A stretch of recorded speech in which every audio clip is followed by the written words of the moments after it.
Sir எங்களுக்கு உடம்பு சரியில்லை சார், எங்ககிட்ட இன்கம் வரல, நாங்கள் எல்லாரும் வீட்டில் இருக்கோம். நீங்கள் எதுவும் பண்ண முடியாதுன்னா இதுக்கு என்னங்க சார் பதில்? இது எங்களால் இப்போ பண்ண முடியாதுங்க சார். நீங்கள் காலையிலேருந்து வெயிட் பண்ணின்னு இருக்கீங்க, ஒரே இடத்துல எங்கள் வீட்டை வந்து உட்காந்துருக்கீங்க.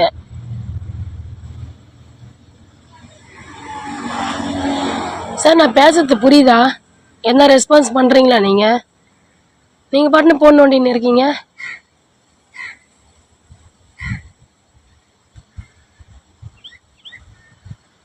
சார் பேசுங்க, எங்களுக்கு 4 நாள் 5 நாள் தான் எனக்கு டைம் வேணும்.